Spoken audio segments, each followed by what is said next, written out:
دکھا سکتا.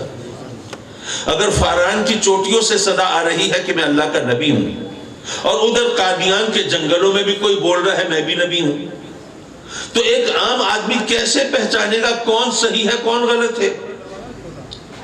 تو یہ وضاحت کر دی گئی اور بتا دیا گیا کہ جو سچا نبی ہے وہ معجزہ دکھائے گا، جھوٹا نبی کبھی معجزہ نہیں دکھا سکتا.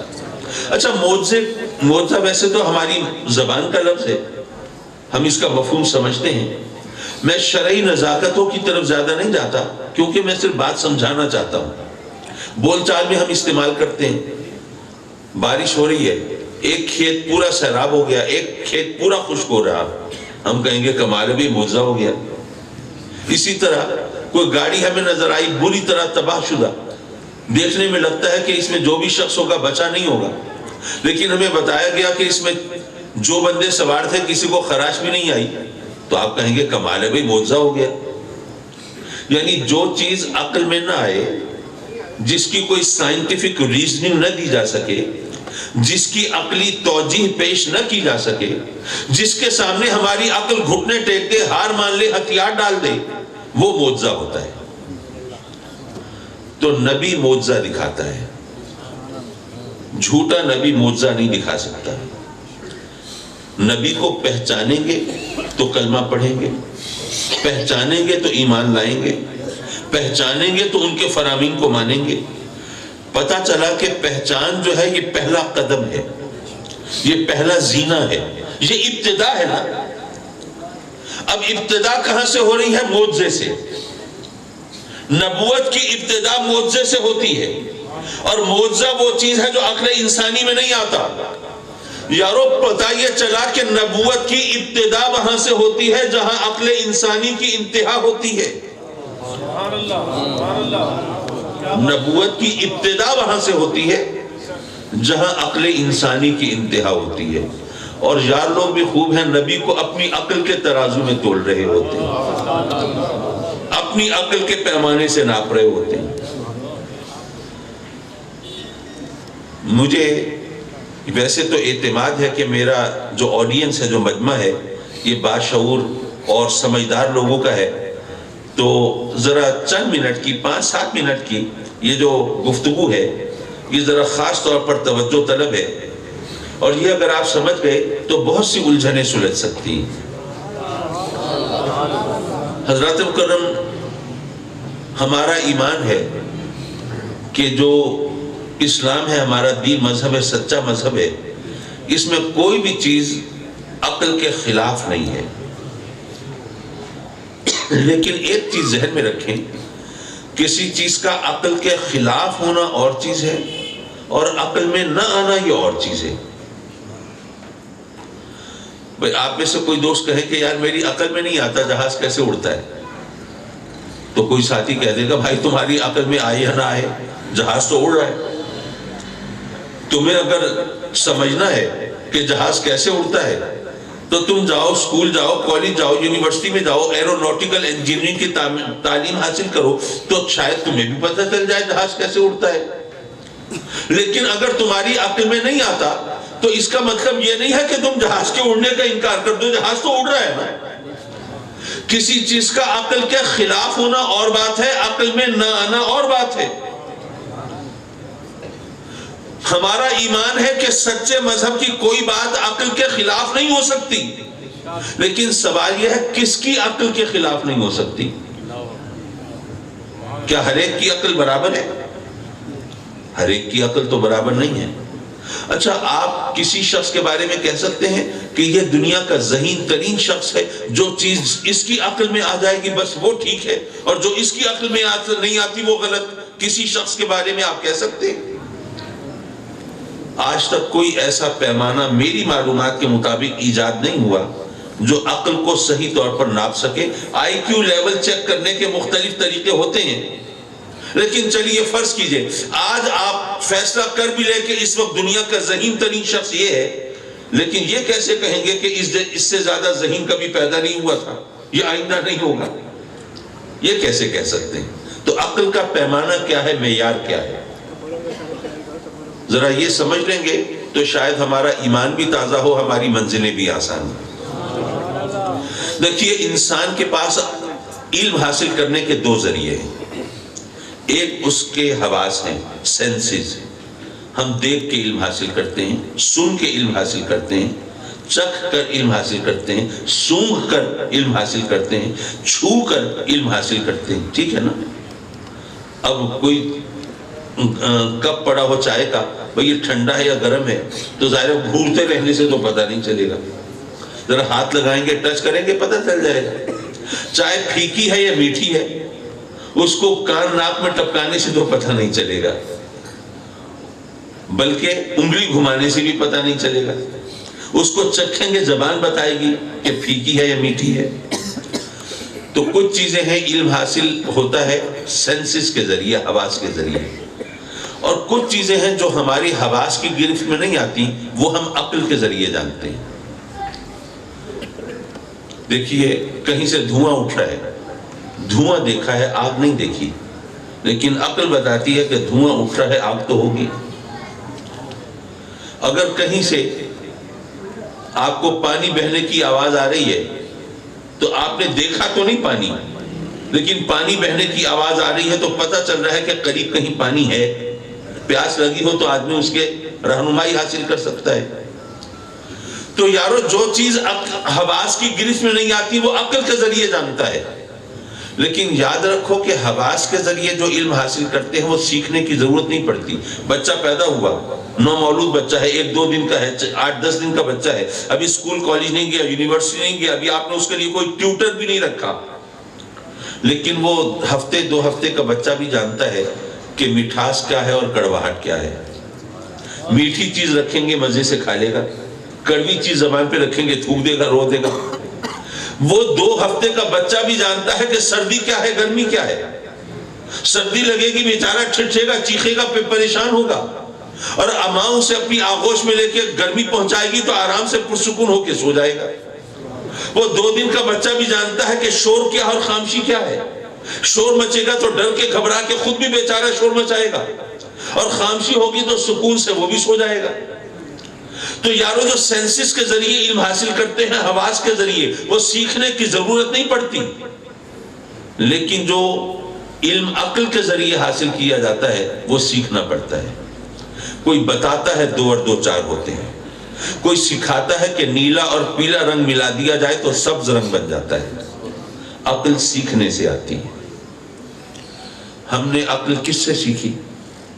اپنے بڑوں سے، اپنے استادوں سے. انہوں نے کس سے سیکھی؟ انہوں نے اپنے بڑوں سے، اپنے استادوں سے. انہوں نے کس سے سیکھی؟ انہوں نے اپنے بڑوں سے، اپنے استادوں سے. یہ سلسلہ کہیں رکے گا کہ نہیں؟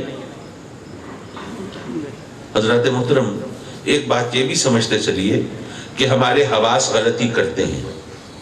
مجھے یاد ہے ہم اسکول میں پڑھتے تھے، چھوٹے تھے، ہماری اسکول ٹیچر آئیں، وہ گلاس شیشے کا پانی پینے کا برتن، کیونکہ گلاس کا لفظ ذرا مشکل ہو جاتا ہے نا، گلاس شیشے کو بھی کہتے ہیں، پانی پینے کے برتن کو بھی کہتے ہیں. تو شیشے کا گلاس پانی پینے کا وہ لا کے رکھا، آدھا پانی سے بھرا ہوا. جیب سے پینسل نکالی. ہاں بچوں بولو یہ پینسل سیدھی ہے کہ ٹیڑھی؟ ہم بچے بھی ہنسنے لگے، ٹیچر بھی کمال کرتی ہیں، پینسل سیدھی ہے کہ ٹیڑھی؟ کبھی ٹیڑھی پینسل بھی دیکھی ہے؟ اب انہوں نے گلاس میں ڈال دی. اب دیکھو، اب جو دیکھا تو جہاں سے پینسل پانی میں ڈوبی ہے وہاں سے ٹیڑھی ہے. ہم حیران، یہ کیا ہوا؟ انہوں نے پھر گلاس سے نکال لی. اب دیکھو، اب تو سیدھی ہے. پھر ڈال دی گلاس میں. اب دیکھو، اب ٹیڑھی ہو گئی.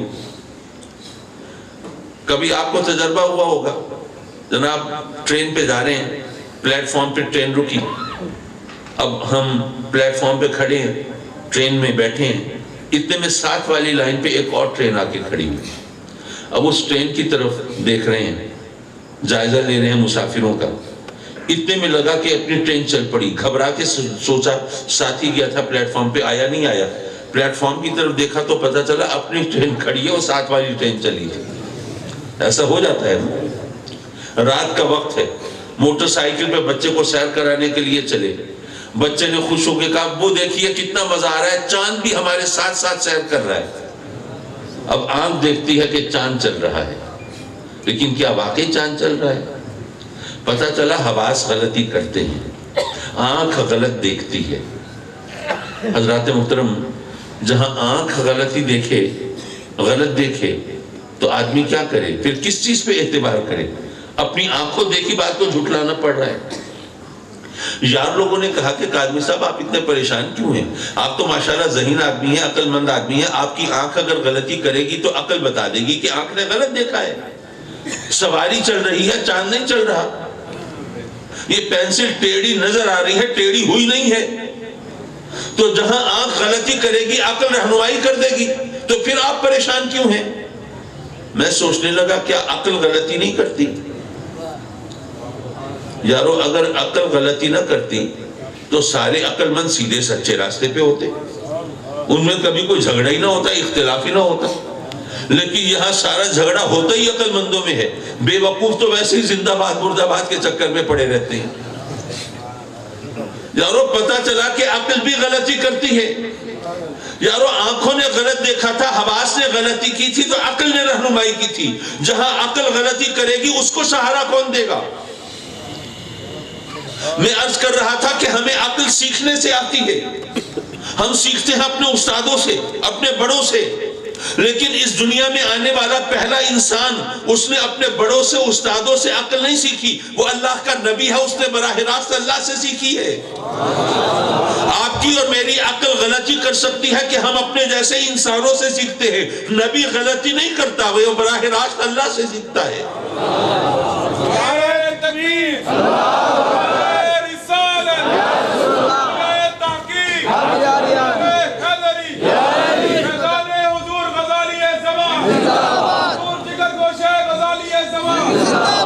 تو یاد رکھو عقل کا معیار عقل نبوت ہے۔ دنیا کا کوئی ذہین سے ذہین شخص ہو، وہ اس کی عقل ٹھوکر کھا سکتی ہے، نبی غلطی نہیں کرے گا۔ اور اگر آپ کو ویسے یقین نہ آئے تو ذرا سوچئے، سیدنا صدیق اکبر رضی اللہ تعالیٰ عنہ،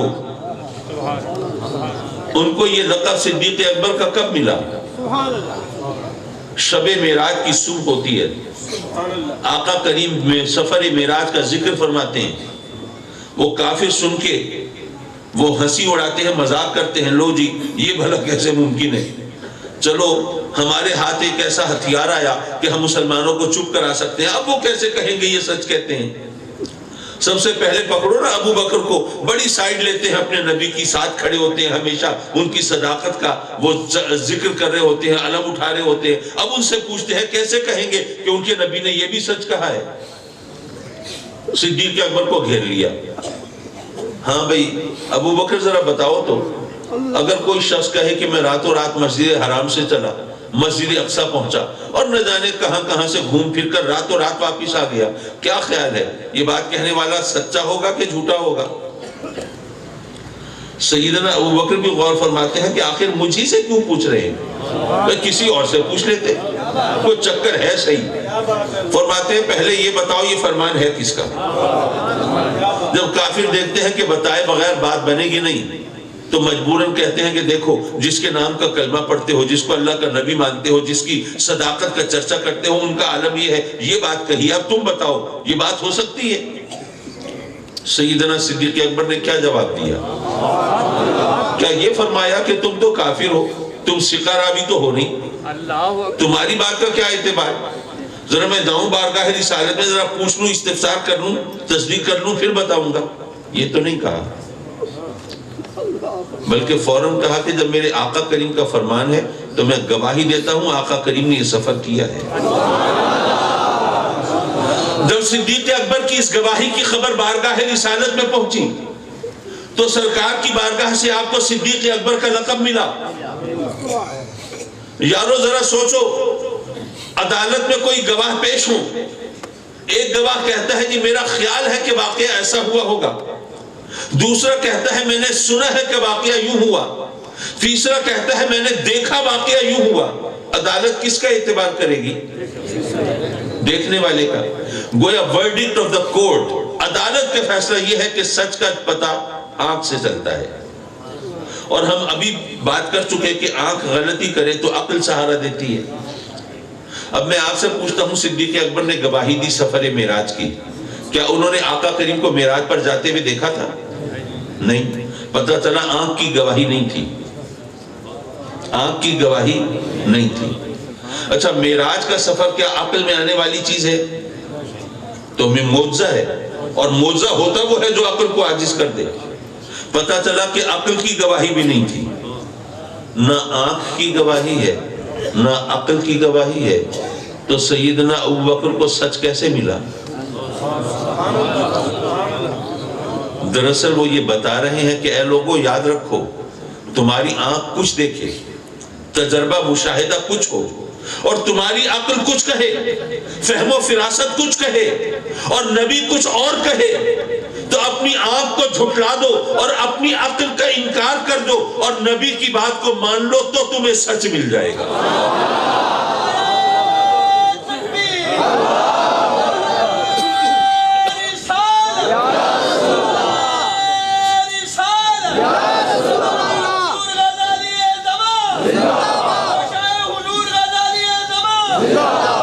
ارے جب تم اپنے تجربے اور مشاہدے کو اور اپنی فہم و فراست کو, عقل و دانش کو دہلیز نبوت پہ قربان کر دو گے, تب تمہیں سچ ملے گا,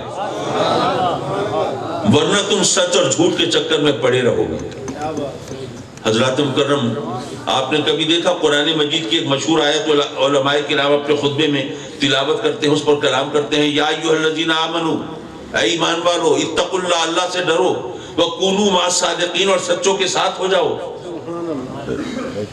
میں نے قرآن کی آیت پڑھی, میں حیران. مولا کریم ہم اپنے بچوں کو نصیحت کریں تو ان سے کہتے ہیں بیٹے جھوٹ سے بچو, جھوٹ مت بولنا, سچ بولنا, سچ کا راستہ اختیار کرنا, سچ کو اپنانا. لیکن مولا تو قرآن میں یہ نہیں کہتا کہ سچے بنو, فرماتا ہے سچوں کے ساتھ ہو جاؤ. یہ کیا بات بنی؟ رب کائنات نے گویا یہ فرمایا کہ اے میرے بندو, تمہاری تو آنکھ بھی غلط دیکھتی ہے, تمہاری تو عقل بھی غلط فیصلہ کرتی ہے, تمہیں کیا پتا سچ اور جھوٹ کیا ہے؟ بس تم ایسا کرو, سچوں کے ساتھ ہو جاؤ, تمہیں بھی سچ مل جائے گا. اور ظاہر ہے نبی سے زیادہ سچا اور کون ہو سکتا ہے؟ گھڑی پر نظر پڑی تو پتہ چلا 1.25 گھنٹہ میں تمہید کی نظر کر چکا. اور یہ ویسے آپ کا حوصلہ ہے, جتنی مشکل تقریر میں کر رہا تھا میں سوچ رہا تھا تھوڑی دیر بعد دیکھوں گا تو آدھا مجمع غائب ہوگا, لیکن بہرحال آپ تشریف فرما رہے, اس کے لیے میں آپ کا شکر گزار. حضرات مکرم, جو سورہ والضحیٰ کی ابتدا سے میں نے چند جملے آپ کے سامنے تلاوت کی آیت ہیں, میں اس پس منظر میں چند گزارشات پیش کرنا چاہوں گا اور پھر آپ سے رخصت کا طلبگار. والضحیٰ, قسم ہے چاشت کے وقت کی, قسم ہے چڑھتے ہوئے دن کی. عقل والے سوچنے لگے کہ رب کائنات چڑھتے ہوئے دن کی قسم ارشاد فرما رہا ہے, وہ تو دن اور رات کا خالق ہے, اور دن تو روز چڑھتا ہے, کوئی اس میں انوکھی بات تو ہے نہیں, کوئی نرالی بات نہیں ہے. تو رب کائنات آخر چڑھتے ہوئے دن کی قسم کیوں ارشاد فرما رہا ہے؟ اس میں کون سی ایسی خصوصیت ہے جس کی وجہ سے رب کائنات نے چڑھتے ہوئے دن کی قسم ارشاد فرمائی؟ عقل والے تھک ہار گئے تو عشق والے آگے بڑھے اور انہوں نے کہا کہ بات دراصل یہ ہے کہ والضحیٰ سے مراد اصل میں آقا کریم کا چہرہ ہے. عقل والے آسانی سے تو ہار نہیں مانتے, کہنے کے کمال ہے آقا کریم کا چہرہ ہے, یہ بھی کوئی بات بنی؟ بھئی اللہ نے اپنے محبوب کے چہرے کی قسم ارشاد فرمانی تھی, کہہ دیتا مولا اے محبوب تیرے چہرے کی قسم, تیرے لب و رخسار کی قسم, خد و خال کی قسم, نقش و نگار کی قسم, تیرے قد و قامت کی قسم, تیرے حسن و جمال کی قسم, تیرے سراپا کی قسم. رب کائنات اپنے محبوب کے چہرے انور کی قسم ویسے ہی ارشاد فرما دیتا, لیکن نہیں, والضحیٰ کہہ کے اپنے محبوب کا چہرہ مراد لینا, اس میں کیا حکمت ہو سکتی ہے؟ اس کا سبب کیا ہو سکتا ہے؟ اس کی وجہ کیا ہو سکتی ہے؟ اس کو ذرا سمجھ لیجئے. دیکھیے بات یہ ہے, میں ایک چھوٹی سی مثال دوں, شاید اس سے آسانی سے سمجھ آ جائے بات. فرض کیجئے آپ کسی دیہات میں رہتے ہو, گرمی کا موسم ہو, شام کے وقت آپ کے کچھ دوست کراچی یا اسلام آباد سے لو کے تھپیڑے کھا کے اور گرمی کی شدت سہ کے اور پسینے میں نہا کے آپ کے گھر دیہات میں پہنچے. خیر آپ نے ان کی پذیرائی کی, ان کے لیے بستر لگایا, چھڑکاؤ کیا, جناب کوئی پنکھا ونکھا لگایا اگر بجلی تھی اور لوڈ شیڈنگ نہیں تھی، ان کی کچھ خاطر تواضع کی، کچھ کھانا وانا دیا، وہ تھکے ہارے وہ سرے شام لیٹے اور سو گئے۔ رات کے پچھلے پہر آنکھ کھلی، پہلے تو گھبرا گئے ہم کہاں ہیں، کیونکہ آج کل شہر کے لوگوں کو وہ کھلے آسمان کے نیچے سونے کی عادت نہیں رہی۔ پہلے تو گھبرا گئے ہم کہاں ہیں، پھر یاد آیا نہیں ہم دیہات میں ایک دوست کے گھر ہیں، کوئی مسئلہ نہیں۔ اب آرام سے سونے لگے تھے کہ نظر پڑی تو لگا کہ کوئی جن بیٹھا ہوا ہے، کپ کپی آ گئی، مولا میں کہاں پھنس گیا۔ گھبرا کے دوسری طرف کروٹ لی تو دیکھا کہ بھوتوں کا پورا قبیلہ موجود ہے۔ مارا دیار غیر میں مجھ کو وطن سے دور، مولا میں یہ کس مصیبت میں پھنس گیا۔ اب چاہتے ہیں کہ اٹھ کے جلدی سے بھاگیں اور اپنے دوست کے میزبان کے گھر میں جائیں اور وہاں پناہ لیں، تو اتنے میں گھر کے اوپر دیکھا تو وہاں پہ لگا کہ کوئی چڑیل کھڑی ہے جناب پر پھیلائے انتظار میں۔ اب تو جناب گھیگی بن گئی اور بستر پر بند چاقو کی طرح پڑے ہیں اور کپ کپا رہے ہیں اور کسی طرح وقت کو دھکا دیتے ہیں۔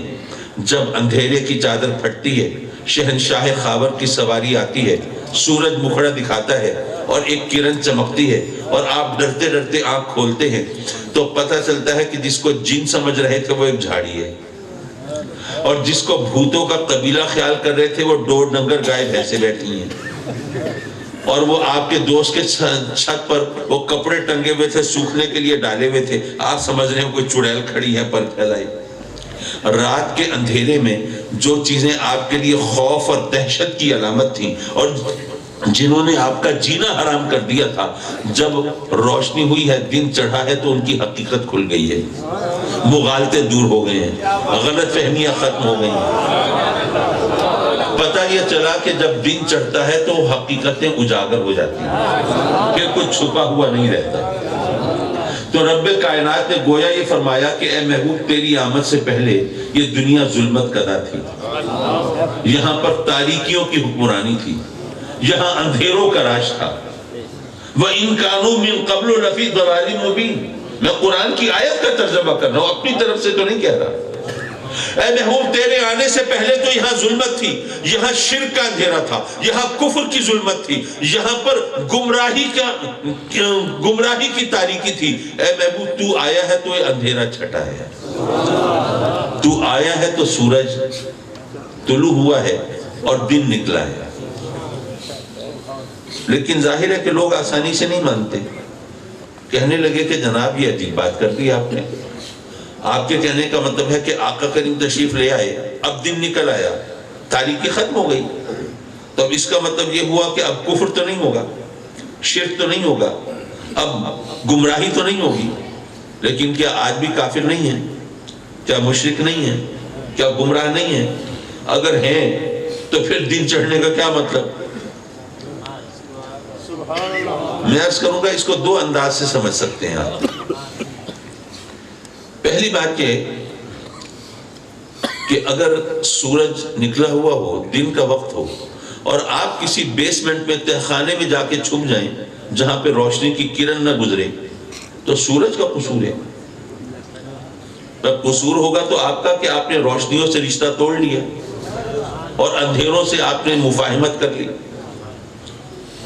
دوسرے ایک اور انداز سے شاید زیادہ آسانی سے بات سمجھ میں آئے، دیکھیے اگرچہ یہاں پہ ماشاءاللہ یہ سرچ لائٹ ہے یہ ویڈیو والوں کی اور اس کی وجہ سے خاصی روشنی ہے، لیکن کچھ دوستوں نے بہت ڈارک کلر کے کپڑے پہنے ہوئے ہیں۔ اچھا میری آنکھوں کا تو ابھی پچھلے دنوں آپریشن ہوا ہے، ذرا تھوڑا سا میری ویژن جو ہے وہ متاثر ہے، لیکن ماشاءاللہ آپ جو اچھی طرح دیکھ سکتے ہیں، آپ کو بھی ہو سکتا ہے مغالطہ ہو جائے، کسی نے بہت ڈارک کلر کا کپڑا پہنا ہو تو آپ کو پتہ نہ چل رہا ہو یہ گہرا نیلا ہے یا گہرا سبز ہے، یہ گہرا جامنی ہے یا گہرا سرخ ہے، یہ سیاہ ہے یا سرمئی ہے، ہو سکتا ہے نا۔ جب روشنی نہ ہو صحیح تو آدمی کو رنگوں میں مغالطہ ہو جاتا ہے، لیکن جب سورج نکلے گا پھر بھی کوئی دھوکہ ہوگا، پھر تو دھوکہ نہیں ہوگا۔ دھوپ میں آپ دیکھ رہے ہوں گے پھر تو کوئی مغالطہ نہیں ہوگا۔ اب دیکھیے یہ جو لاؤڈ سپیکر کا یہ جو حصہ ہے، یہ جو پورشن ہے، یہ بلیک ہے، سیاہ ہے، ٹھیک ہے نا۔ جب دن نکلے گا تو کیا یہ سفید ہو جائے گا؟ نہیں رہے گا تو سیاہ. پتہ یہ چلا کہ دن کا کام رنگ بدلنا نہیں ہے، رنگوں کو اجاگر کرنا ہے.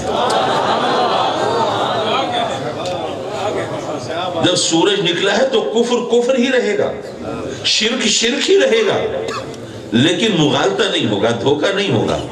پھر کوئی کفر کو ایمان بنا کے پیش نہیں کر سکتا، پھر کوئی شرک کو توحید بنا کے پیش نہیں کر سکتا، کوئی باطل کو حق بنا کے پیش نہیں کر سکتا، کوئی جھوٹ کو سچ بنا کے پیش نہیں کر سکتا، کوئی دلالت کو ہدایت بنا کے پیش نہیں کر سکتا. اب جب سورج نکل آیا ہے تو اس وقت پھر یقیناً مغالطے دور ہو گئے. ایک صاحب نے ایک اور اعتراض کر دیا، اچھا جی آقا کریم تشریف لائے تو سورج نکلا ہے تو ہدایت ملی ہے، اور اتنے جو انبیاء کرام پہلے تشریف لائے ہیں تو ان کے آنے سے کچھ نہیں ہوا. وہ تشریف لائے، انہوں نے بھی تو ہدایت دی ہے، انہوں نے بھی تو رہنمائی کی ہے، انہوں نے بھی تو اللہ کا پیغام پہنچایا ہے. تو آپ معاذ اللہ باقی انبیاء کی شان میں گستاخی کر رہے ہیں کہ نہیں جی ان کے آنے سے کچھ نہیں ہوا. میں عرض کروں گا کہ نہیں، یہ بات ذرا سمجھنے کی ہے. دیکھیے رات کا وقت تھا، یہ محفل سجانی تھی، اندھیرا تھا، تو آپ کو یہاں روشنی چاہیے تھی، تو آپ نے یہاں پہ ماشاءاللہ یہ چراغاں کیا، یہ بلب لگائے، یہ انرجی سیورز، پھر یہ سرچ لائٹ، یہ روشنی کا انتظام کیا. تو اب یہاں پر ماشاءاللہ یہ محفل سج گئی، روشنی ہو گئی، بڑی خوبصورت محفل سج گئی. لیکن یہ روشنی کا انتظام تھوڑی دیر کے لیے ہے اور محدود جگہ کے لیے ہے. یہاں سے نکلیں گے تو پھر اندھیرا ہوگا، کہیں اور جائیں گے تو پھر ظلمت سے واسطہ پڑے گا، اور جب یہ محفل ختم ہو جائے گی تو پھر یہ لائٹس بجھا دی جائیں گی، یہاں پر بھی اندھیرا چھا جائے گا. انبیاء کرام تشریف لائے ہیں، انہوں نے ہدایت دی ہے، روشنیاں بانٹی ہیں، اللہ کے احکام اللہ کے بندوں تک پہنچائے ہیں، لیکن وہ ایک مخصوص علاقے کے لیے تھے، وہ مخصوص زمانے کے لیے تھے. اس زمانے میں اس علاقے میں انہوں نے ہدایت دی ہے، روشنیاں بانٹی ہیں، لیکن اس سے رات تو ختم نہیں ہوگی. رات تو تبھی ختم ہوگی جب سورج نکلے گا.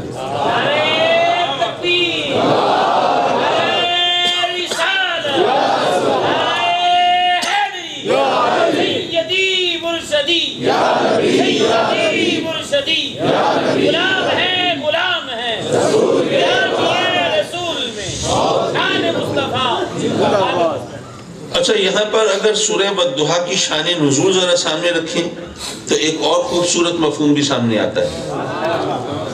میں دراصل وقت دیکھ رہا ہوں اور میں دراصل خود مجبوریوں کا شکار ہوں، آپ سے اجازت پا کے مجھے اس شریف پہنچنا ہے، تو اس لیے میں ذرا اپنی گفتگو کو تھوڑا مختصر بھی رکھنا چاہتا ہوں، لیکن زیادہ تشنگی بھی نہیں چھوڑنا چاہتا کہ لوگ کہیں جی کاظمی صاحب آئے تھے وہ فلاں بات رہ گئی، وہ فلاں سمجھ میں نہیں آئی.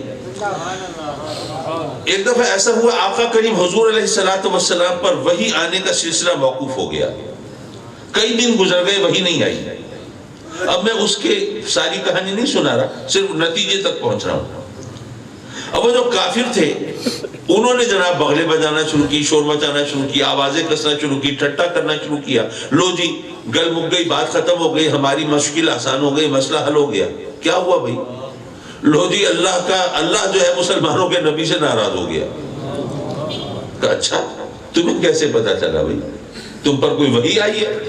ان کا نہیں، یہ پتا وحی کے آنے سے نہیں، وحی کے نہ آنے سے چل رہا ہے. اتنے دن ہو گئے وحی نہیں آئی، مسلمانوں کے نبی مستدیم ہیں، بے چین ہیں، پریشان ہیں، تو اس سے پتہ چلتا ہے کہ اللہ ناراض ہو گیا. یارو اللہ نے میرے محبوب کو، آقا کریم حضور علیہ السلام کو، ہمارے نبی کو وہ عظمت عطا فرمائی ہے کہ کافر اگر مذاق اڑاتے ہیں، باتیں بناتے ہیں، ٹھٹھا کرتے ہیں، انکار کرتے ہیں، اعتراض کرتے ہیں، وہ ان کا انکار و اعتراض، وہ مذاق اڑانا، وہ بھی دراصل میرے آقا کریم کی صداقت کی دلیل بن جاتا ہے. اب دیکھیں کافر مذاق اڑا رہے ہیں، لو جی اللہ نے مسلمانوں کے نبی کو چھوڑ دیا، وہ ناراض ہو گیا، وہ خفا ہو گیا، اس نے منہ پھیر لیا. کیا دلیل ہے؟ دیکھو اتنے دن ہو گئے وہی نہیں آئی. یارو کافر ہیں، مشرک ہیں، منافق ہیں، دشمن ہیں، میرے آقا کریم کے منکر ہیں، لیکن وہ بھی مانتے ہیں کہ وہی آتی اللہ کی طرف سے ہے. وہی آتی اللہ کی طرف سے ہے. اسی لیے تو کہہ رہے ہیں نا، دیکھو وہی نہیں آئی، لگتا ہے اللہ ناراض ہو گیا. یعنی وہ مانتے تھے کہ وحی اللہ کی طرف سے آتی ہے، یہ کوئی خود ساختہ وحی نہیں ہے، من گھڑت وحی نہیں ہے۔ آقا کریم جی سے جوڑ کے وحی پیش نہیں کرتے، وحی آتی واقعی اللہ کی طرف سے ہے۔ اسی لیے کافر مذاق اڑانے کی کوشش کر رہے ہیں، دیکھو جی اتنے دن ہو گئے وحی نہیں آئی، لگتا ہے اللہ ناراض ہو گیا۔ یارو کافروں کا مذاق اڑانا میرے نبی کریم کی صداقت پر منہ بولتا ثبوت بن رہا ہے۔ اب جب کافروں نے آوازیں کسے باتیں بنائی کہ اللہ ناراض ہو گیا، اللہ نے چھوڑ دیا مسلمانوں کے نبی کو اور منہ پھیر لیا، تو رب کائنات نے ان کافروں کو جواب دینے کے لیے سورہ والضحیٰ نازل فرمائی۔ اور جب کافروں کی تردید کرنی ہے تو کسی کی تردید کے لیے کوئی دلیل بھی چاہیے ہوتی ہے نا۔ تو اللہ نے فرمایا کہ اے محبوب یہ کافر کہتے ہیں میں نے تجھے چھوڑ دیا ہے، یہ کہتے ہیں میں نے تجھ سے منہ پھیر لیا ہے، یہ کہتے ہیں میں تجھ سے ناراض ہو گیا ہوں۔ اے محبوب ان کو جھوٹا ثابت کرنے کے لیے کہیں اور سے دلیل لانے کی ضرورت نہیں، صرف تیرا چہرہ دکھانے کی ضرورت ہے۔ والضحیٰ قسم ہے تیرے چہرے کی، اے محبوب اتنے حسین محبوب کو کوئی چھوڑ سکتا ہے؟ بلہ اتنے حسین محبوب کو کوئی کیسے چھوڑ سکتا ہے؟ یہ کافر جھوٹ کہتے ہیں، یہ مذاق اڑاتے ہیں، اے محبوب یہ غلط کہتے ہیں، اور اس کی دلیل یہ ہے کہ یہ صرف تیرا چہرہ دیکھ لیں تو ان کو ماننا پڑے گا کہ جو ایسے حسن کا مالک ہو اسے کوئی کیسے چھوڑ سکتا ہے، کوئی کیسے منہ پھیر سکتا ہے؟ نہیں، تیرا چہرہ کافی ہے تیری صداقت کی دلیل کے طور پہ۔ واللیل اور قسم ہے رات کی، اذا سجا جب وہ چھا جائے۔ عقل والوں نے کہا کہ اچھا اگر دن کی قسم ارشاد فرمائی تو دن کی بات تو پھر بھی سمجھ میں آتی ہے کہ دن اجالوں کا نقیب ہے، وہ روشنیوں کی علامت ہے، وہ نور کی ضمانت ہے، لیکن لیل تو رات کو کہتے ہیں، اور رات تو تاریکیوں سے عبارت ہوتی ہے، وہ تو اندھیروں سے گندھی ہوئی ہوتی ہے، وہ تو ظلمتوں کا مجسمہ ہوتی ہے۔ تو روشنیوں کی قسم ارشاد کی جائے تو بات سمجھ میں آتی ہے، لیکن اندھیروں کی، ظلمت کی، تاریکی کی قسم رب کائنات ارشاد فرمائے، یہ بات تو بالکل پلے نہیں پڑتی۔ یہاں پر بھی پھر عشق والوں نے رہنمائی کی اور کہا کہ یاد رکھو جب بات ہو حق اور باطل کی، جب بات ہو صحیح اور غلط کی، جب بات ہو توحید اور شرک کی، جب بات ہو ایمان اور کفر کی، تو میرے آقا کریم چڑھتے ہوئے دن کی مانی تھے کہ رب کائنات نے فرمایا کہ اے محبوب تجھ سے پہلے یہ دھوکہ دے دیتے، یہ التباس پیدا کر دیتے تھے، مغالطہ ڈال دیتے تھے، بتوں کی پوجا بھی کرتے تھے، مجھے بھی مانتے تھے، یہ شرک کو توحید کا نام دے دیتے تھے، یہ کفر کو ایمان کا نام دے دیتے تھے، لیکن اے محبوب یہ سب مغالطے تجھ سے پہلے تھے، اب تو آ گیا ہے، اب مغالطہ نہیں ہوگا، اب دھوکہ نہیں ہوگا، اب حقیقت نکھر کے سامنے آ گئی۔ تو جب بات حق و باطل کی ہو، ایمان و کفر کی ہو، صحیح اور غلط کی ہو، تو میرے آقا کریم چڑھتے ہوئے دن کی مانند ہے، لیکن جب بات کسی خطا کار امتی کے گناہوں کی ہو، لغزشوں اور خطاؤں کی ہو، تو آقا کریم گویا رات کی مانند ہے۔ اگر دن کا کام اجاگر کرنا ہے، ظاہر کرنا ہے، نمایاں کرنا ہے، تو رات کا کام چھپا لینا ہے۔ تو گویا فرمایا کہ اے محبوب جب کوئی خطا کار امتی ہو، خطا تو ہو گئی، لغزش تو ہو گئی، لیکن گستاخ نہیں ہے، باغی نہیں ہے، سرکش نہیں ہے، گناہ گار تو ہے، تو اے محبوب تو اس کے گناہوں کے لیے رات کی مانند ہے، اپنی آغوش رحمت میں چھپا لیتا ہے اور اپنی شفاعت کا پردہ اس کی خطاؤں پہ ڈال دیتا ہے۔ حضرات محترم، میں ذرا اپنی گفتگو کے اختتامی لمحات کی طرف چل رہا ہوں اور ذرا بات سمیٹنے کے لیے ذرا سکپ کرتا ہوا پھر ایک اگلی آیت پہ پہنچتا ہوں۔ وَلَلْآخِرَةُ خَيْرٌ لَكَ مِنَ الْأُولَى۔ اے محبوب یہ کہتے ہیں کہ میں نے تجھے چھوڑ دیا ہے، تجھ سے منہ پھیر لیا ہے۔ اے محبوب جس سے میں ناراض ہو جاؤں، جس سے میں خفا ہو جاؤں، جس کو میں چھوڑ دوں، پھر اس کا حشر کیا ہوگا؟ اگر پہلے اس کو عزت ملی ہوگی تو عزت چھین جائے گی، پہلے اگر اس پر میری رحمتیں ہوں گی تو رحمتوں سے محروم ہو جائے گا۔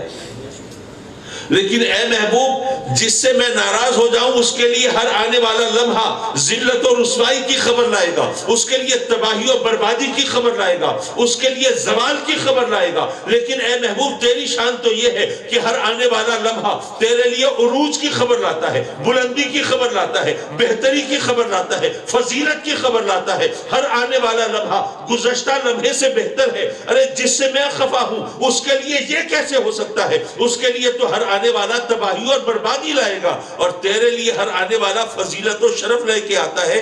اس لیے تیری زندگی گواہی دے رہی ہے کہ میں تجھ سے خفا نہیں ہوا۔ تیری زندگی کا ہر لمحہ گواہی دے رہا ہے کہ میں نے تجھے چھوڑا نہیں ہے، میں خفا نہیں ہوا، بلکہ میں تجھ سے راضی ہوں۔ اور اس کی گواہی یہ ہے کہ ہر آنے والا لمحہ تیرے لیے عزت و شرف اور عروج و رفعت کا، بلندی کا وہ ایک نیا پیغام لے کے آ رہا ہے۔ تو اس لیے کوئی تجھے دیکھ کے کیسے کہہ سکتا ہے کہ میں نے تجھے چھوڑ دیا اور ناراض ہو گیا ہوں؟ حضرات مکرم، قرآن مجید کو پڑھ لینا اور چیز ہے، اور اس کو اس انداز سے سمجھنا یہ اور چیز ہے۔ ذرا اس بات کی تھوڑی سی وضاحت کر کے میں اپنی گفتگو کو ختم کر رہا ہوں۔ قرآن مجید نے خود کہا، کیونکہ یہاں حفاظ قرآن کی یہاں دستار بندی ہوئی ہے، اس لیے یہ چونکہ قرآن کی تفہیم کے حوالے سے ہے، اس لیے میں نے چاہا کہ یہ پوائنٹ بھی ذرا لے آؤں۔ سورہ بقرہ پہلا پارہ، یُضِلُّ بِهِ کَثِیرًا وَیَہْدِی بِهِ کَثِیرًا۔ اللہ فرماتا ہے کہ قرآن مجید سے گمراہ ہونے والے بھی بہت اور ہدایت پانے والے بھی بہت۔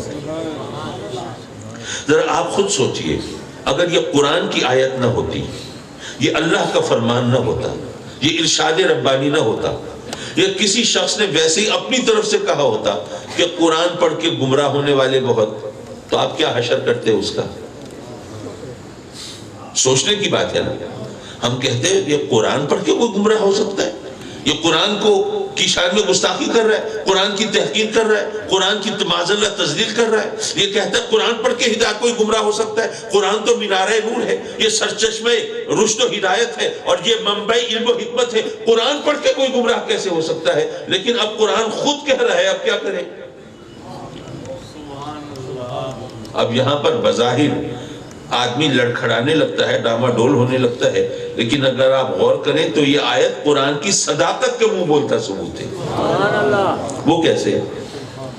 آپ نے دیکھا ہوگا ہر فرقے کے لوگ، ہر عقیدے کے لوگ، چاہے وہ قادیانی کیوں نہ ہو، گستاخان رسول ہوں، چاہے معاذ اللہ پر جھوٹ بولنے کا الزام لگانے والے ہوں، وہ جتنے بھی باطل فرقے ہیں سب اپنے عقیدے کے ثبوت کے لیے قرآن کی آیتیں تلاوت کر رہے ہوتے ہیں۔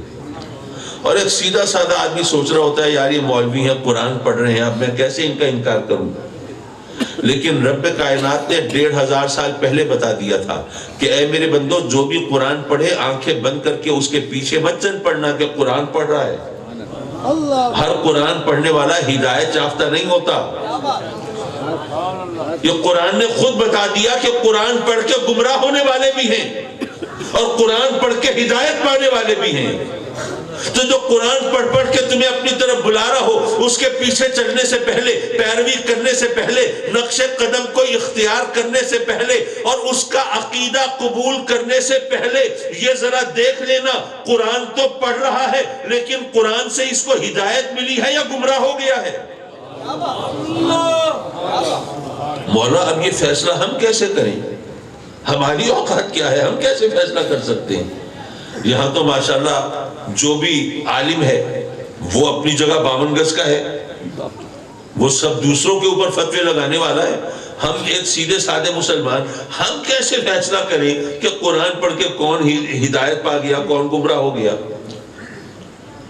حضرات محترم، اگر قرآن پر تھوڑا سا غور و فکر کی عادت ڈالو تو تمہیں بھی ہدایت ملے گی، تمہیں بھی رہنمائی ملے گی، اور یہ مسئلہ حل ہو جائے گا سورہ فاتحہ میں، کہیں اور جانے کی ضرورت ہی نہیں۔ رب کائنات نے ہمیں مانگنے کا سلیقہ سکھایا اور گویا یہ فرمایا کہ اے میرے بندو، اگر مانگنے کا طریقہ نہ آتا ہو تو بندہ محروم رہ جاتا ہے۔ آپ نے بھی دیکھا ہوگا، جیسے شاعر نے کہا تھا کہ ہم ماتھے پہ بل ڈال کے بازار سے گزرے. ہم ماتھے پہ بل ڈال کے بازار سے گزرے یعنی تیوریاں چڑھا کے نا ذرا سینہ اکڑا کے ہم بازار سے گزرے. ہم جیسے فقیروں کو کوئی دے بھی تو کیا دے بھئی؟ اگر بھیک لینی ہے تو عاجزی کرنی پڑے گی. تیوریاں تو نہیں چڑھا سکتے, ماتھے پہ بل تو نہیں ڈال سکتے, سینہ اکڑا کے تو نہیں چل سکتے, پھر تو عاجزی کرنی پڑے گی تبھی بھیک ملے گی. تو جب تک مانگنے کا سلیقہ نہ ہو اس وقت تک کچھ ملتا نہیں ہے. ملے گا تبھی جب مانگنے کا طریقہ آتا ہو. تو رب کائنات نے گویا یہ فرمایا کہ اے میرے بندو مانگنے کا طریقہ میں خود سکھا دیتا ہوں. میں اگر پوری سورہ فاتحہ کو لے کے چلا تو معاف کیجئے جو میں موضوع لے کے چل رہا ہوں اس تک پہنچتے پہنچتے میری ہمت اور آپ کا صبر کہیں جواب نہ دے جائے, تو اس لیے میں ڈائریکٹ ٹو دا پوائنٹ آتا ہوں. رب کائنات نے ہمیں مانگنے کا سلیقہ سکھایا اور فرمایا کہ اے میرے بندو تم مجھ سے ویسے تو بہت کچھ مانگتے ہو لیکن جو چیز مجھ سے مانگنے کے لائق ہے وہ کیا ہے؟ اہدنا الصراط المستقیم. مجھ سے ہدایت مانگو. وہ اس لیے کہ تم مجھ سے مال مانگتے ہو, روزی مانگتے ہو, رزق مانگتے ہو. میں تمہیں مال بے شمار دے دوں اور رزق بے حساب دے دوں لیکن ہدایت نہ دوں تو کیا ہوگا؟ مال کہاں خرچ کرو گے؟ میری نافرمانی کی راہوں پر, سرکشی اور بغاوت کی راہوں پر. یہ مال اور رزق یہ میری رحمت ہے, تم میری رحمت سے میرا عذاب خریدو گے. اس لیے میرے بندو روزی رزق بعد میں مانگنا, پہلے مجھ سے ہدایت مانگنا. تم مجھ سے صحت مانگتے ہو, جوانی مانگتے ہو, شباب مانگتے ہو, طاقت مانگتے ہو. میں تمہیں شباب آور طاقتور جوان بنا دوں لیکن ہدایت نہ دوں تو کیا ہوگا؟ اپنی جوانی اور طاقت کے نشے میں مجھے بھی للکارو گے. یہ جوانی گناہ کی راہوں میں لٹاؤ گے. یہ جوانی اور صحت یہ بھی تو میری نعمت ہے. تم میری نعمت کو بھی میرے قہر و غضب کو بڑھانے کا سبب بناؤ گے. اس لیے اے میرے بندو صحت اور جوانی بعد میں مانگنا, پہلے مجھ سے ہدایت مانگنا. تم مجھ سے اولاد مانگتے ہو, بڑھاپے کی بے ساکھی مانگتے ہو, مستقبل کا سہارا مانگتے ہو. میں تمہیں شاندار کڑیل جوان بچوں کا باپ بنا دوں لیکن انہیں ہدایت نہ دوں تو کیا ہوگا؟ وہ اولاد جس کی وجہ سے تمہیں سر اٹھا کے چلنا تھا انہی کے باعث سر جھکا کے چلو گے. وہ جن کی وجہ سے تمہیں عزت ملنی تھی انہی کے باعث پھر تمہیں رسوائی ملے گی. اس لیے اے میرے بندو اولاد بھی بعد میں مانگنا, پہلے مجھ سے ہدایت مانگو. اور جب مجھ سے ہدایت مانگی ہے تو اتنے آسان طریقے سے ہدایت دوں گا کہ گمراہ ہونے کی گنجائش نہیں بچے گی. وہ کیسے؟ جب تم مجھ سے ہدایت مانگو تو خود اپنی زبان سے کہو صراط الذین انعمت علیہم, مولا ان کی راہ پر چلا دے جن پر تو نے انعام فرمایا. اب یہ کتنا آسان راستہ ہے, اس کو ایک مثال سے سمجھا دوں.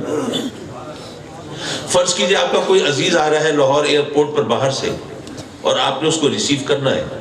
آپ کے پاس اپنی گاڑی ہے, اپنی سواری ہے, اپنا ڈرائیور ہے, آپ یہاں سے سوار ہوئے, لاہور شہر میں انٹر ہوئے. اب وہاں لاہور پہنچ گئے, ایئرپورٹ کا راستہ آپ کو معلوم نہیں, اور آج کل ویسے بھی وہاں پہ لے آؤٹ بہت چینج ہو گیا ہے, سڑکیں بہت نئی بن گئی ہیں, وہ صورتحال بدل گئی ہے. تو آپ نے کہا یار پوچھ لینا چاہیے, اس طرح خامخواہ پریشان نہ ہو. آپ نے ایک جگہ گاڑی روکی اور لوگوں سے پوچھا بھائی میں بہاولپور سے آیا ہوں, ذرا مجھے بتا دو ایئرپورٹ پہنچنا ہے. تو آپ کو سوچنے والوں نے کہا کہ یار اتنی دور سے آیا ہے 500-600 کلومیٹر سے, چلو اس کو صحیح طرح گائیڈ کر دیں. جی سیدھے چلے جائیے, آگے ایک فلائی اوور آئے گا, اس کے اوپر سے گزر جائیے گا, آگے راؤنڈ اباؤٹ آئے گا, اس سے یوں مڑ جائیے گا, فلاں چوک آئے گا, اس سے فلاں سڑک جاری ہوگی, اس پہ چلے جائیے گا, پھر فلائی اوور آئے گا, اس کے نیچے سے جائیے گا, پھر فلاں راؤنڈ اباؤٹ, پھر فلاں سڑک. آپ سن سن کے حیران, یار بہاولپور اچھا بھلا شہر ہے لیکن وہاں اتنے فلائی اوور نہیں ہے, اتنے چوک نہیں ہے, اتنے راؤنڈ اباؤٹ نہیں ہے, اتنی ٹریفک نہیں ہے, یہ تمام سلسلہ نہیں ہے. یارو میں 500 کلومیٹر سے آگے کھڑا ہوں اور مجھے اب 10-20 کلومیٹر کے لیے تم نے مشکل میں ڈال دیا, خدا کے لیے کسی طرح ایئرپورٹ پہنچا دو. ایک بندہ آپ کو پریشان دیکھ کے آیا, بہت پریشان ہو, ایئرپورٹ جانا ہے. نہیں, اتنے پریشان ہونے کی ضرورت نہیں, تمہاری خوش نصیبی اتفاق سے میں بھی ایئرپورٹ جا رہا ہوں, تو ایسا کرو اپنی گاڑی میری گاڑی کے پیچھے لگا لو, سیدھے ایئرپورٹ پہنچ جائیں گے. راؤنڈ اباؤٹ نوٹ گننے کی ضرورت نہیں ہے، سڑکوں پہ کھڑے ہو کے نام پڑھنے کی حاجت نہیں ہے، جگہ جگہ رک کر لوگوں سے راستہ پوچھنے کی بھی کوئی تک نہیں ہے، بس اتنا کرنا کہ اپنی گاڑی میری گاڑی کے پیچھے رکھنا، ادھر ادھر مت ہو جانا، سیدھے ایئرپورٹ پہنچ جائیں گے۔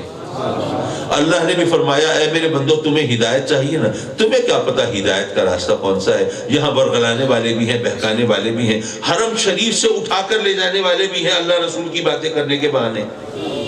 اس لیے ایسا کرو، میرے جو انعام یافتہ بندے ہیں ان کے پیچھے چل پڑو، تمہیں بھی ہدایت مل جائے گی۔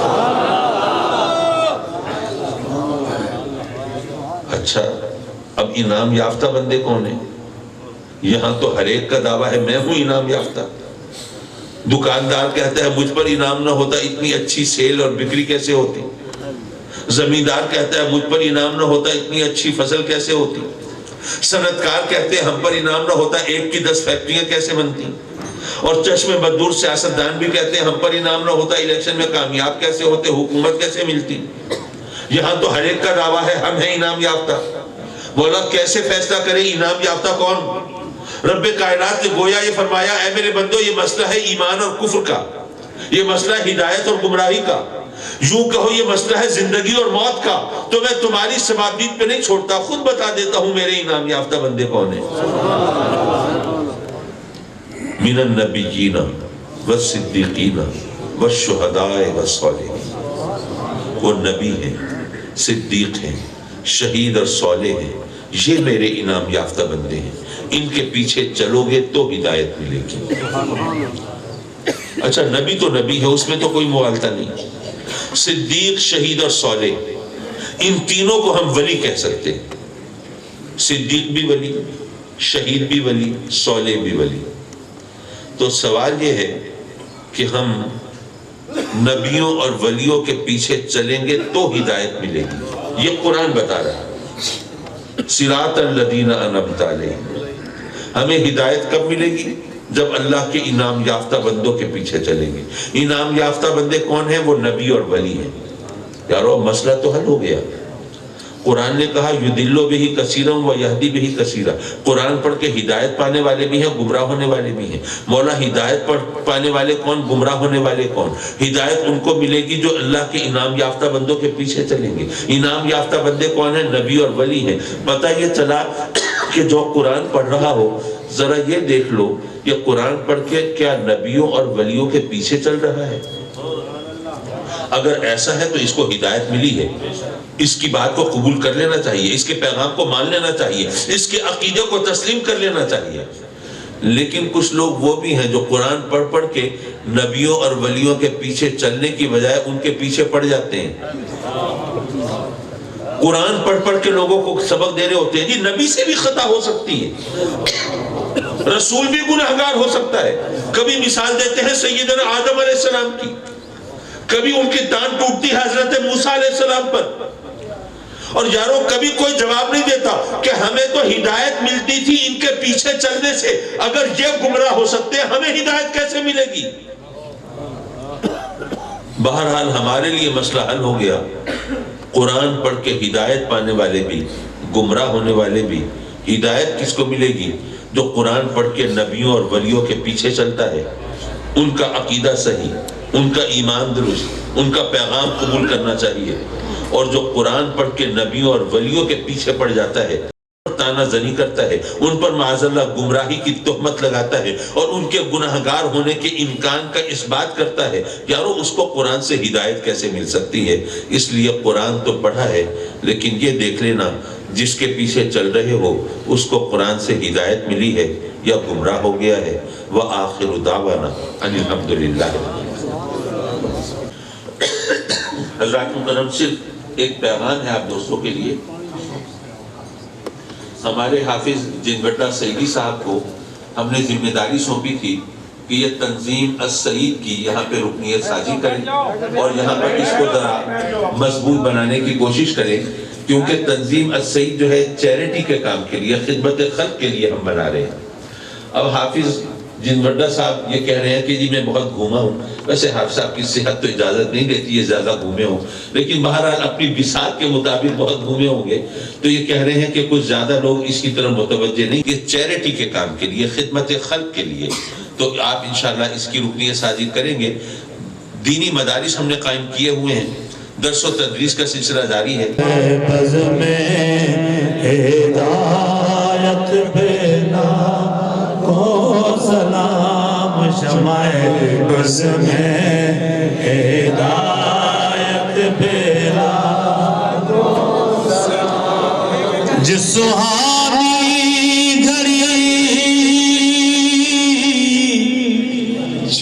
چمکا طیبہ چاند جس سہانی گھڑی چمکا طیبہ چاند اس دل افروز ساتھ بلا کو سلام مصطفیٰ جان رحمت بلا کو سلام۔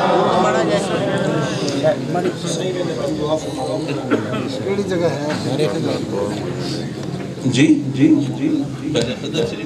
مولانا محمد وبارک وسلم وصلی علیہ ربنا آتنا فی الدنیا حسنہ وفی الآخرۃ حسنہ وقنا عذاب النار۔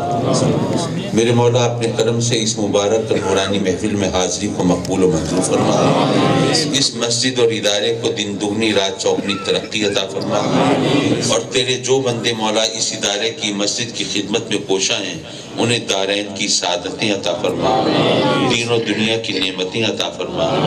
جن بچوں کی آج دستار بندی ہوئی ہے اور جو ان کے اساتذہ ہیں، میرے مولا ان کو اپنے کرم سے مزید عزت و وقار عطا فرما، اور ان کے ذریعے دین کو سربلندی عطا فرما۔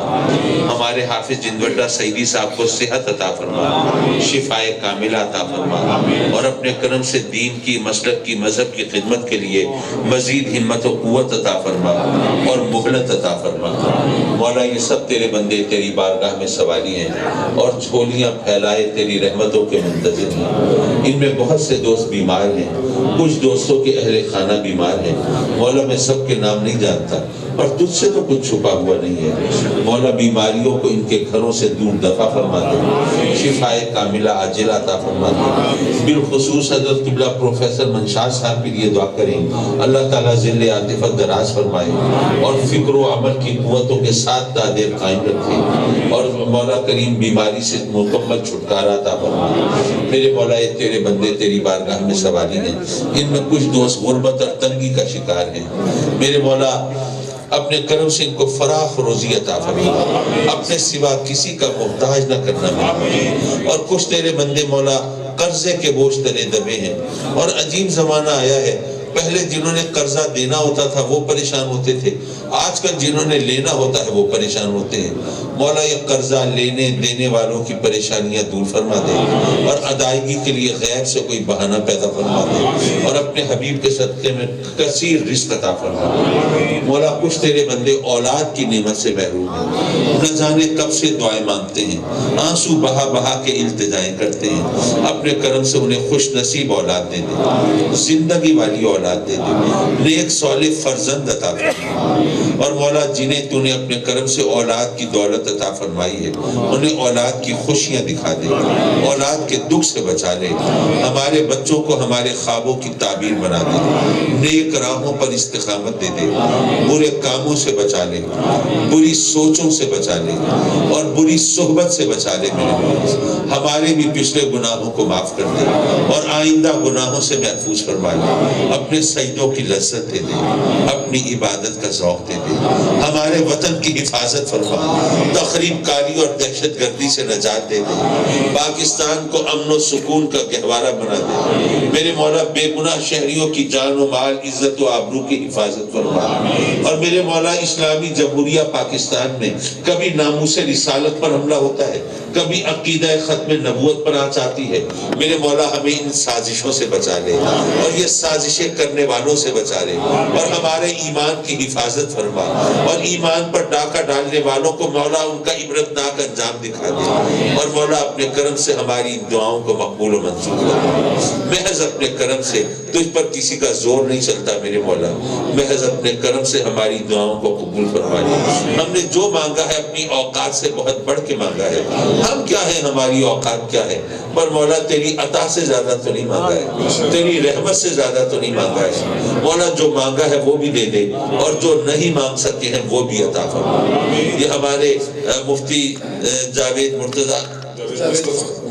مصطفیٰ صاحب کھڑے ہیں، یہ بھی اللہ کے فضل و کرم سے ادارہ چلا رہے ہیں، روشنیاں بکھیر رہے ہیں۔ مولا اہل سنت کے جتنے ادارے ہیں ان سب کو ترقی سے ہم ملا دیں، ہمارے عقیدے کی اصلاح کرتے ہیں، ہمارے ایمان کی حفاظت کرتے ہیں، اپنے کرم سے ہمیں ان کے ساتھ تعاون کی بھی توفیق عطا فرما، سرپرستی کی توفیق عطا فرما۔ آمین آمین آمین یا رب العالمین۔ وصلی اللہ تعالی علی خیر خلقہ ونور عرشہ محمد وآلہ وصحبہ اجمعین آمین برحمتک یا قاری محمد اکرم چشتی صاحب پلیز آپ ہمارے درمیان تشریف لائیں گے، ختم شریف آپ پڑھیں گے۔ میں تمام دوستوں سے گزارش کروں گا حضرت صاحب کو جانے کا راستہ دے دیجئے۔ من الشیطان الرجیم بسم اللہ والشہادة هو الرحمن الرحیم هو اللہ الذی لا الہ الا هو الملک القدوس السلام المؤمن المهيمن العزيز الجبار المتكبر سبحان الله عما يشركون هو الله الخالق البارئ المصور له الأسماء الحسنى يسبح له ما في السماوات والأرض وهو العزيز الحكيم بسم الله الرحمن الرحيم قل هو الله أحد الله الصمد لم يلد ولم يولد ولم يكن له كفوا أحد بسم الله الرحمن الرحيم قل هو الله أحد الله الصمد لم يلد ولم يولد ولم يكن له كفوا أحد بسم الله الرحمن الرحيم قل هو الله أحد الله الصمد لم يلد ولم يولد ولم يكن له كفوا أحد بسم الله الرحمن الرحيم قل أعوذ برب الفلق من شر ما خلق ومن شر غاسق إذا وقب ومن شر النفاثات في العقد ومن شر حاسد إذا حسد بسم الله الرحمن الرحيم قل أعوذ برب الناس ملك الناس إله الناس من شر الوسواس الخناس الذي يوسوس في صدور الناس من الجنة والناس الله أكبر بسم الله الرحمن الرحيم الحمد لله رب العالمين الرحمن الرحيم مالك يوم الدين إياك نعبد وإياك نستعين اهدنا الصراط المستقيم صراط الذين أنعمت عليهم غير المغضوب عليهم ولا الضالين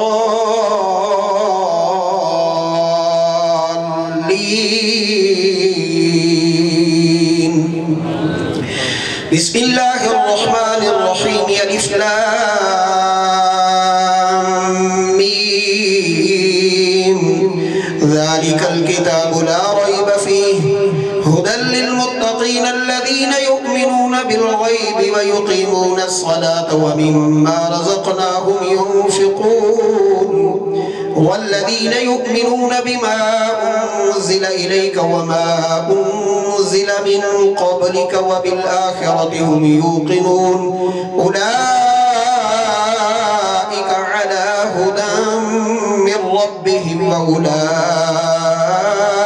هم المفلحون إن رحمة الله قريب من المحسنين دعواهم فيها سبحانك اللهم وتحيتهم فيها سلام وآخر دعواهم أن الحمد لله رب العالمين ألا إن أولياء الله لا خوف عليهم ولا هم يحزنون وما أرسلناك إلا رحمة للعالمين ما كان محمد أبا أحد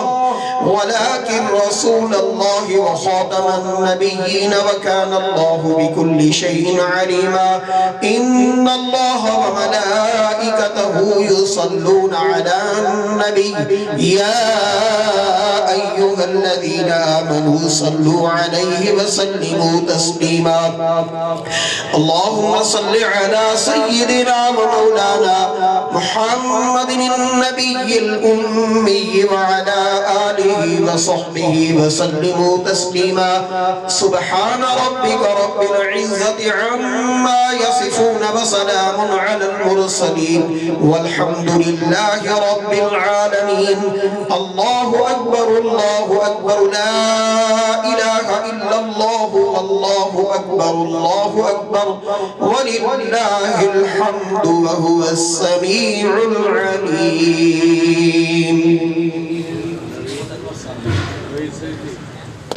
آپ محمد انور مہروی صاحب آپ پلیز دعا فرمائیں واضح و نصیحت کی شکل میں سب پڑھا سنا قبول و منظور فرما جو لنگر تقسیم ہو رہا ہے تقسیم ہو چکا تقسیم ہوتا رہے گا الہ العالمین تمام قبول و منظور فرماتے ہوئے من جملہ کلام پڑھیو سوی لنگر کا ثواب حضور آقا و مولا سرکار مدینہ رحمت قلب و سینہ حضور احمد مجتبی سیدنا محمد مصطفیٰ صلی اللہ تعالی علیہ وسلم کے نیک اور بارگاہ پیاری بارگاہ میں پہنچا آقا علیہ السلام سے پہلے آنے والے تمام پیغمبران اعظم علیہ السلام کو سبب پہنچا حضور پاک صلی اللہ تعالی علیہ وسلم کے صدقے آقا علیہ السلام کے تمام اصحاب کرام اور رضی اللہ تعالی عنہم اجمعین کو سبب پہنچا حضور علیہ السلام کے طفیل آقا علیہ السلام کا پورا خاندان ازواج مطہرات امہات المومنین ذریت پاک پورے خاندان کو سبب پہنچا الہ العالمین آقا علیہ السلام جو غلام گزر چکے ہیں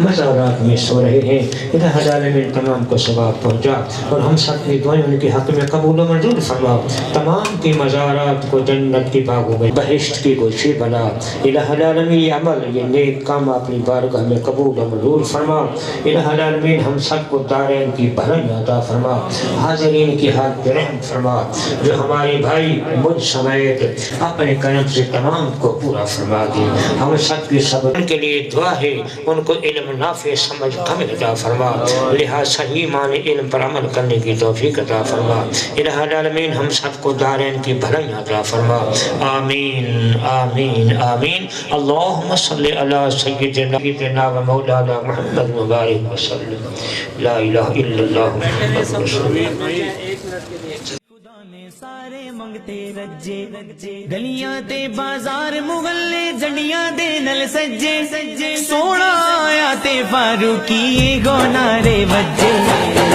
گیا میلاد دا مہینہ دیوانیاں دی عید ہو گئی گیا میلاد دا مہینہ دیوانیاں دی عید ہو گئی سارے عاشقاں دا ٹر گیا سینہ سارے عاشقاں دا ٹر گیا سینہ دیوانیاں دی عید ہو گئی دیوانیاں دی عید ہو گئی سرکار کی آمد مرحبا دلدار کی آمد مرحبا منٹار کی آمد مرحبا دلدار کی آمد مرحبا گیا میلاد دا مہینہ دیوانیاں دی عید ہو گئی دیوانیاں دی عید ہو گئی مک گئی جگ تو کالیاں راتاں آقائے بن گئی باتاں مک گئی جگ تو